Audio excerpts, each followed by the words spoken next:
नमस्कार दोस्तों, स्वागत है आपका आपके अपने YouTube चैनल नॉलेज टाइप पर। दोस्तों आज हम मानव इतिहास के सबसे कंट्रोवर्शियल और पेचीदा विषयों में से एक के बारे में बात करने जा रहे हैं, जो वास्तव में एक काफी इंटरेस्टिंग टॉपिक है। दोस्तों दरअसल आज हम रोजवेल इंसिडेंट के बारे में बात करने जा रहे हैं। ये एक ऐसा विषय है जो दशकों से रहस्य में डूबा हुआ है। इस घटना के बाद लोगों में एलियंस के प्रति रुचि और भी बढ़ गई। लोग मानने लगे कि असलियत में एलियंस एग्जिस्ट करते हैं और वो हमारी पृथ्वी पर भी मौजूद हैं। तो दोस्तों आखिर क्या है ये रोजवेल इंसिडेंट और क्यों ये इतना ज्यादा प्रसिद्ध है, ये सब जानेंगे हम इसी वीडियो में। तो वीडियो को एंड तक जरूर देखना। तो चलिए शुरू करते हैं आज के इस वीडियो को।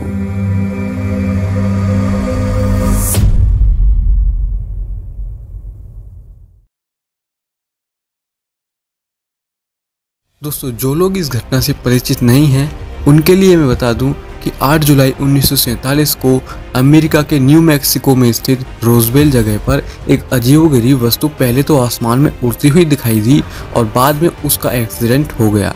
ये एक्सीडेंट वहां खड़े काफी लोगों ने देखा और उन सभी ने ये दावा किया कि वो ऑब्जेक्ट किसी एलियन का था। इसके बारे में अनेकों तरह की रिपोर्ट्स सामने आई। कुछ रिपोर्ट्स का मानना था कि वो ऑब्जेक्ट एलियंस का यूएफओ था, तो कुछ इसे कुछ और ही बता रहे थे। लेकिन अमेरिकी वायुसेना ने यह दावा किया कि यह ऑब्जेक्ट कुछ और नहीं बल्कि एक वेदर बलून था जो दुर्घटनाग्रस्त हो गया था।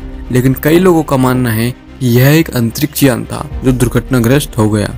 दोस्तों इस वीडियो में हम रोजवेल घटना में एक गहरी डुबकी लगाने जा रहे हैं और इस सवाल का जवाब देने की कोशिश कर रहे हैं कि रोजवेल इंसिडेंट एलियन कॉन्स्पिरेसी थी या फिर गवर्नमेंट का कवर अप। तो चलिए शुरू करते हैं इस वीडियो का पार्ट 1, जो कि है रोजवेल घटना का एक्सप्लेनेशन।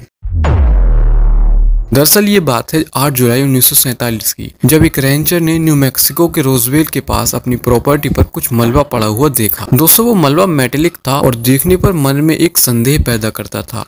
दोस्तों वो मेटल था तो बहुत ही पतला, लेकिन इतना हार्ड था कि हथौड़े की चोट का भी उस पर कोई असर नहीं हो रहा था। कुछ लोगों का तो यहाँ तक कहना था कि ये मेटल अर्थ का है ही नहीं, बल्कि ये तो अर्थ के बाहर का कोई मेटल है, यानी कि किसी एलियन के स्पेसशिप का मलबा है। दोस्तों इस मलबे की खबर सुन के अमेरिकी सेना वहाँ तेजी से पहुंची और मलबा इकट्ठा करना शुरू कर दिया। और अमेरिकी सेना द्वारा दिए गए शुरुआती बयान में कहा गया कि यह मलबा किसी वेदर बैलून का था जो एक्सीडेंट की वजह से नीचे गिर गया था। हालांकि कुछ दिनों बाद सेना ने अपना बयान बदल दिया कि यह मलबा एक ऐसी वेदर बैलून का था जिस पर कुछ रिसर्चर्स एक्सपेरिमेंट कर रहे थे। दोस्तों ये बात कितनी सच और कितनी झूठ ये तो वही जाने, लेकिन मन में सवाल पैदा करने वाली बात तो ये है कि आखिर वो कौन सा मेटल था जो मलबे में मिला था और इतने कठोर फिजिकल प्रॉपर्टी के कारण लोगों ने उसे एलियंस की दुनिया का मेटल मान लिया था। लेकिन दोस्तों ये कोई अकेली घटना नहीं है जिसमें लोगों ने पृथ्वी पर एलियंस के होने का दावा किया है, बल्कि ऐसे और भी इंसिडेंट कई बार और हो चुके हैं। लेकिन दोस्तों हर बार सरकारें ऐसे टॉपिक्स को दबा देती हैं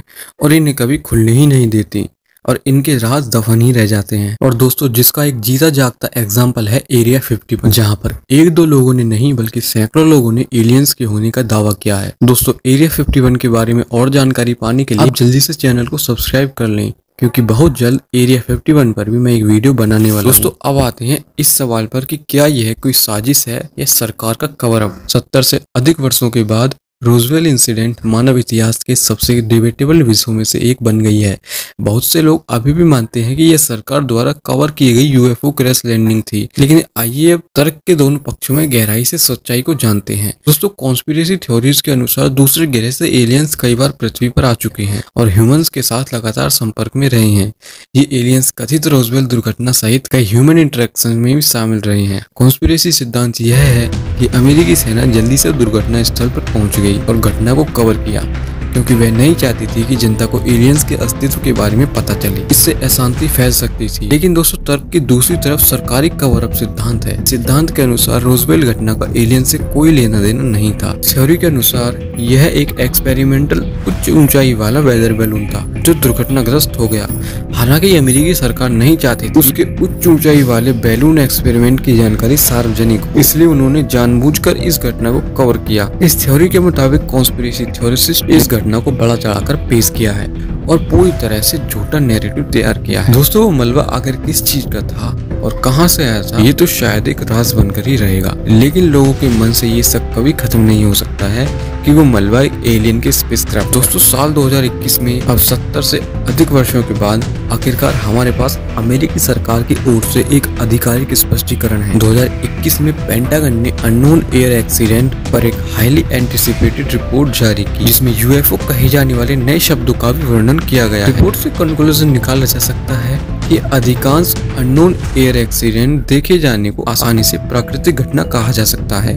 हालांकि रिपोर्ट्स में एलियन के स्पेसक्राफ्ट का कोई सबूत नहीं मिला था। रिपोर्ट के अनुसार इस विचार का समर्थन करने के लिए कोई डिसाइडिंग प्रूफ नहीं है कि रोजवेल का मलबा वेदर बैलून के अलावा और कुछ था। दोस्तों अंत में बस यही कहा जा सकता है कि रोजवेल इंसिडेंट अमेरिकी इतिहास में हमेशा एक आकर्षक और आइकॉनिक मोमेंट रहेगा।